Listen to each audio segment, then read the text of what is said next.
Welcome, lovely mathematicians. Today we are starting out our new unit on the right triangle theorem. We're going to start by just getting started on applying it and learning the associated vocabulary we need to. I really strongly believe that we should be calling this the right triangle theorem. However, there are two other names that you should know it by. That would be Pythagorean theorem. I'm writing them down right now. Or Pythagoras theorem. I strongly believe that we should call it the right triangle theorem because Pythagoras was the mathematician, the first white mathematician to record a proof of this theorem.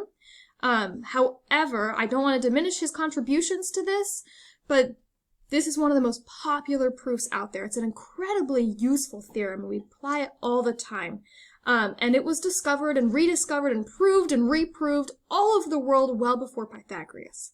So right triangle theorem is what I think that we should call it. However, this means we have to keep kind of two realities in our head. One, it should be called the right triangle theorem. This was not Pythagoras' theorem. There were tons of other proofs of it out there over in China, in the Middle East, all over the world. But number two, you should be able to recognize it by the title of Pythagoras theorem or Pythagorean theorem. So with that, today our learning objective is to find the length of a leg or hypotenuse of a right triangle. Well, there are three tasty words in here to talk about. First one, let's start with right triangle, that last word on here that I highlighted. A right triangle means any triangle with a right angle. So you'll see an image on the right where I have it right here. This is a right triangle. It can be oriented however you want it to be. We've been looking at transformations. You could flip it, you could reflect it, you could transform it however you want. Dilate it, that's totally fine. If it has a right angle, it's a right triangle. Now with this, you'll notice that there are three sides to any right triangle. Oh my goodness, a triangle has three sides? It's true. So we call two of those sides the legs of the right triangle, and one of them, this awesome word, hypotenuse. So the legs are going to be the two shorter sides. They're the sides that make up the right angle. So I'm going to label them on here in red. Here's my leg number 1 and leg number 2. They're the legs. They make up this right angle right here. And then opposite of that right angle is the hypotenuse. I'm going to put that in a beautiful purple because it deserves it. So this one is the hypotenuse. It's the one that looks like it's diagonal, and it will always be the longest side of the triangle. We're going to have a little bit of fun proving that in future lessons. Right now, I'm going to do some hand wavy stuff and just say, believe it. It's the longest side, and we call that the hypotenuse. It's a good, tasty word to use. So with that, what does the right triangle theorem tell us? So it tells us that we can relate the lengths of these legs and hypotenuse together in the following way. We're going to give these legs another name, just so we can keep them clear. So we're going to call this first leg A, the second leg B. Oh, no, very interesting. And the last one, let's keep up the pattern. We're going to call this length C. The way that these are related is actually a really simple formula. The length of the first leg squared plus the length of the second leg squared is going to equal, oh, let me get my purple again, the length of the hypotenuse squared. So that's the magic formula right here. I know it kind of does seem magic right now. And I'm excited to show you some of the proofs. You can also feel free to look up the proofs. There are hundreds of proofs out here proving the right triangle theorem. So we are not going to go through all of them in this class. I'm going to kind of select a couple of them that we'll look at, but feel free to explore it on your own. I would love that. Okay, so we're going to go ahead and apply this a couple of ways. I do want to tell you right now, this is one of the most useful formulas out there. Tons of people use it. And that's not just like tons of people like CFOs out there, CEOs. These are most people that are working. So there's a couple of examples that we're going to look at. Through the examples through this unit, we're going to look at lots of different ways that we apply this theorem. But here are my couple favorites. So this is my favorite application. Number 1 is triangulation. If you ever wonder how does your GPS on your phone work, how do they know where to find you? It's through this process. You can see on this picture almost. Let me see if I can get it good. I'll use red. So you can almost see that those three triangles exist. Here's one right triangle. So here's a right angle right now. It looks like it's pinpointing someone maybe around New York City. Here's another right triangle. This is another right triangle. And here's another right triangle. So this is how we can pinpoint someone's location in three-dimensional space, which is very useful and very cool. It's basically just Pythagoras' theorem or the right triangle theorem applied 3 times. Another favorite application of mine, ooh, this is another way. You ever wonder, how does Google know how far a distance is as the crow flies? This is basically it. You can see that it takes a long time to move over here, but the way that we can look at this also is we can say, well, how far, I guess in this case, east did we go? And how far south did we go? From, oh goodness, this looks like New York to Rio, maybe? That way we can find this guy right here, and that's the distance as the crow flies, as we say, or as the plane flies in this case. So that's another way that we use the right triangle theorem. We're going to look at 2 more examples today, but this time I'm going to make you do the work. So let's look at our first application. Pulled this lovely example because I thought it was cute.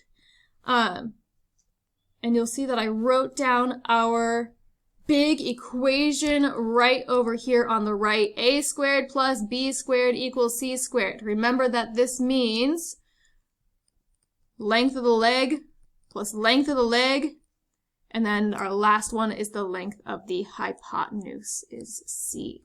So remember that we're going to keep those straight in our heads. Ooh, let me see if I could shift this over a little bit to finish this. All right.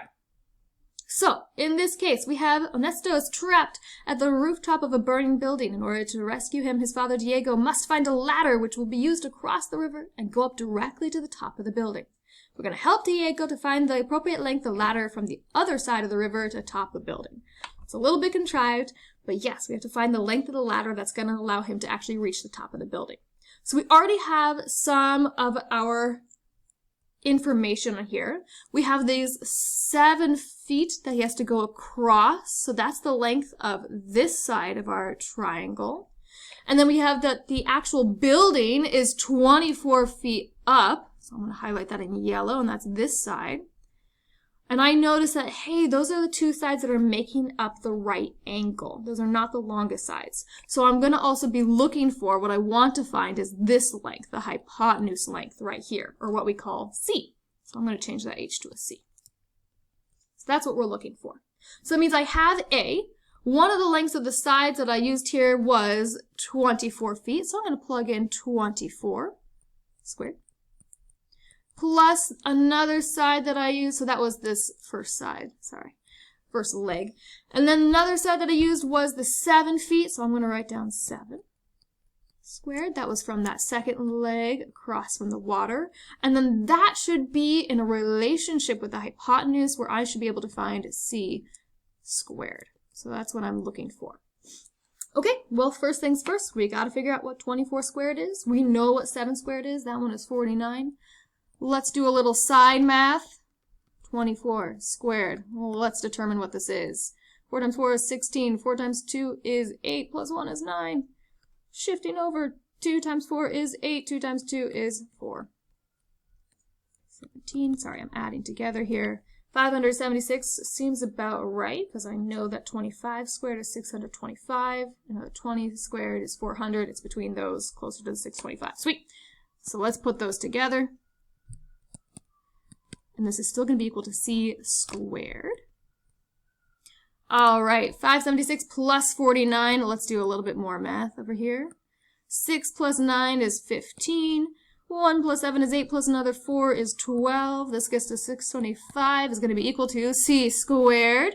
Now remember, this is C squared. I just want to find C. I don't want this, well, you should be able to tell that I'm not going to need a 625-foot ladder to get up there. But also, I have C squared. I need to solve for it. So remember that the opposite or the inverse operation for squares is square roots. We're going to square root both sides. And as I said, I know that 625, the square root of 625 is positive or negative 25 equals C. Aha, I did it. Whoop, oh, there we go. Note that I did say positive or negative 25. However, getting a negative 25-foot ladder would be kind of bizarre. When we're talking about real distances and real-world applications, always give yourself a reality check. I know this can't be negative. That doesn't make any sense here. So I'm going to need a 25-foot ladder, and that will be my answer. 25-foot ladder. So there's our first application. We're going to do one more. So notice in this case we were solving for hypotenuse. Next one I'm going to make you solve for a different part of the triangle. So this is a common way we always measure screen sizes with the diagonal. So a very common screen size is 14 inches. You'll see that a lot. However, that 14 inches doesn't necessarily describe the side or like the length or the height. It describes the diagonal across. So in this case, I happen to know that my screen has a diagonal of 14 inches, and I know that its height is about 10 inches. I want to find out what the width of it is. So again, I've written down our beautiful right triangle theorem right now. We know how these pieces relate to each other. Notice that the width and the height make up that right angle. So those two pieces are going to be my legs. So this is a leg, and this is a leg. That means that that 14 inches on the side over there, well, that is where I'm talking about my hypotenuse. So we call it diagonal in here. We can call it lots of different things.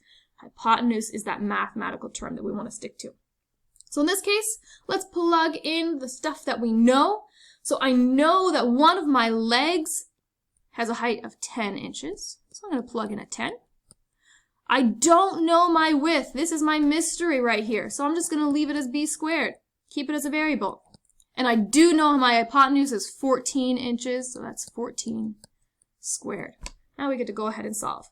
10 times 10 is 100, so 10 squared is 100, plus b squared equals 14 times 14 is 196.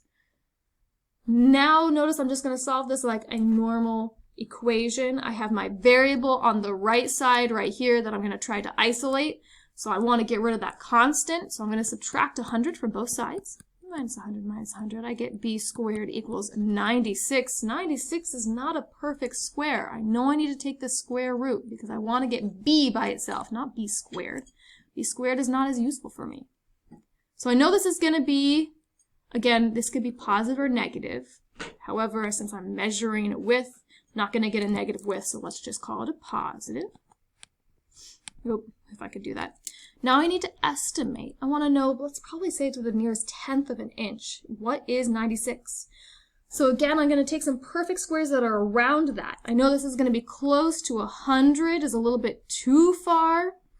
Below 100 we go to 81, and that's too small. So this seems like it's going to be between, so if I looked at the square roots of each of these, it needs to be between 9, there's my square root of 96, and 10, probably closer to 10.